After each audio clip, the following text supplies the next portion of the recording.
You woke up this morning, made yourself breakfast, and never once wondered if there would be enough food. No fridge humming in the corner. No grocery store down the street. No guarantee that today would bring any food at all. For most of human history, one bad week without food wasn't an inconvenience. It was a genuine, everyday risk of death. So what did people actually eat back when starving to death was always just one unlucky week away? The real answer, it turns out, is far stranger and honestly a lot grosser than anything you've probably been told.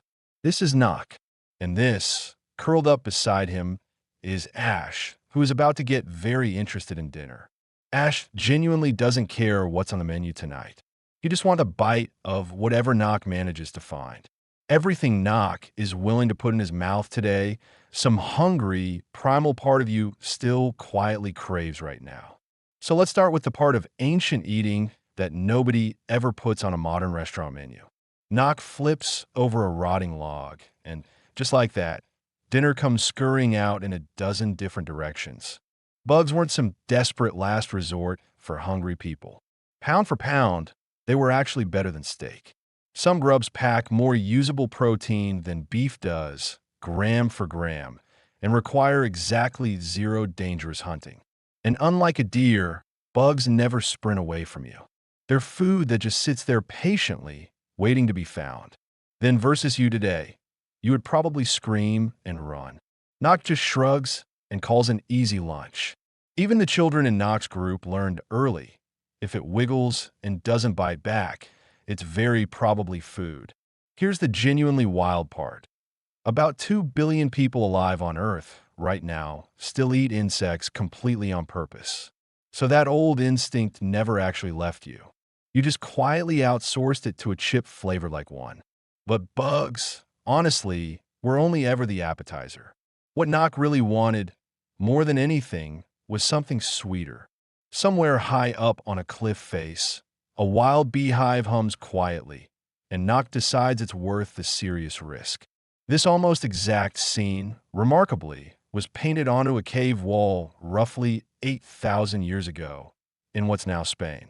A tiny human figure climbing a rope ladder, a woven basket on one arm, angry bees swirling all around. Honey was, quite literally, the only concentrated sugar source on Earth, and always came with a painful price. The taste alone was worth every risk. Nothing else anywhere in Knock's entire world was ever quite this sweet. Stings, sudden falls, furious swarming bees. People still climb dangerous cliffs again and again for a few sweet mouthfuls. Then versus you today, Knock risked his actual life for a taste of sugar. You just walk down an aisle. Sugar cravings, it turns out, didn't start with candy bars at all.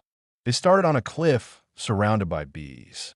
But sweetness alone could never keep Knock alive through a long, freezing winter. His body still craves something else entirely. Here's something that genuinely sounds backwards. Meat that's too lean and skinny can actually make a healthy person sick. Eat nothing but lean rabbit meat for a few weeks straight, and your own body slowly starts to punish you.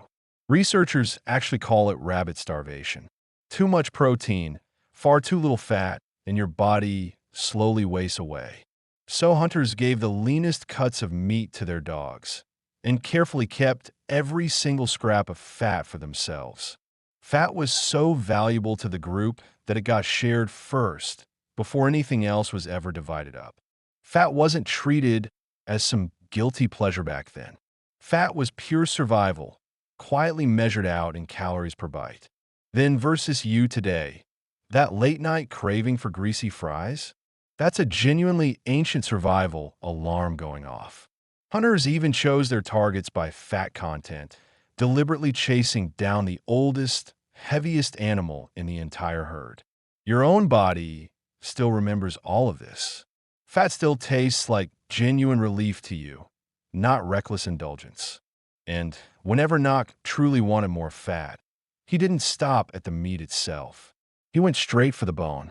Cracking open bone for the marrow inside is one of humanity's oldest tricks, dating back almost 2 million years. The very stones used to crack these bones open were carefully shaped and reused across many, many generations. Marrow is basically pure, concentrated fat and calories, hidden away safely right inside the middle of a bone. But here's the part that genuinely surprised modern researchers. Ancient people actually saved these bones for later use. At one particular cave site in Israel, bones sat stored for up to 9 full weeks before anyone touched them. That makes it the earliest known example of deliberate food storage on record, roughly 400,000 years old. Then versus you today, your kitchen fridge is really just a much colder, much fancier version of Knox bone pile.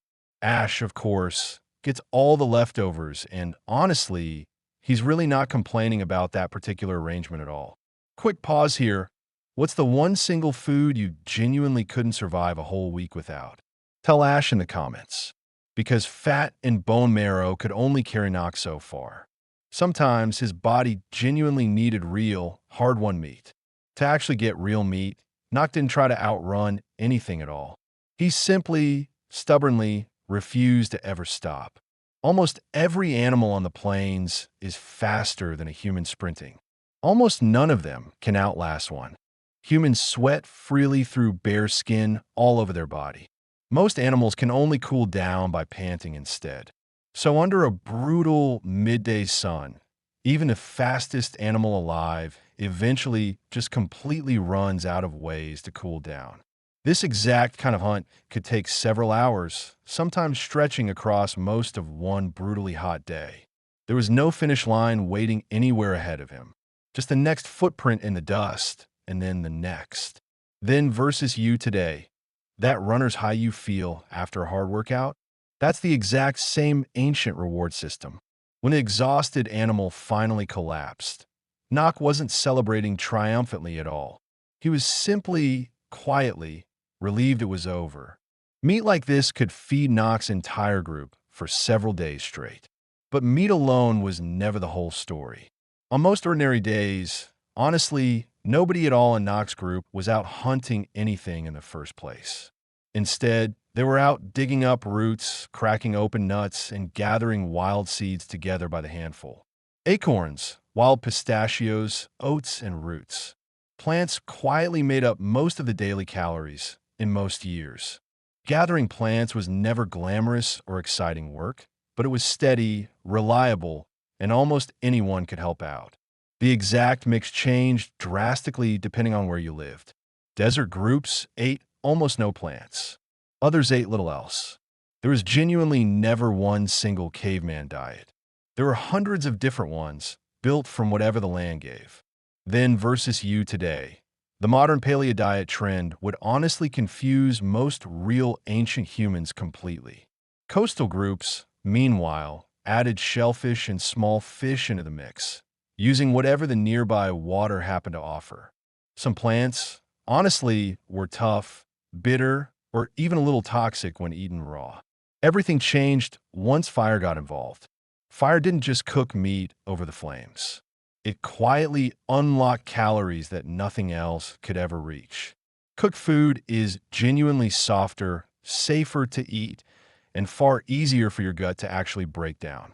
Some researchers even think cooking freed up so much extra energy, it helped push human brains to grow bigger. Then versus you today, every single stove flame in your kitchen traces its roots back to that same fire circle. Every single meal, whether it was delicious or genuinely strange, was eaten together. Nobody in Knox's world ever ate alone. But good, abundant food never lasted the entire year. Late winter, specifically, had its own grim name, the Hunger Gap.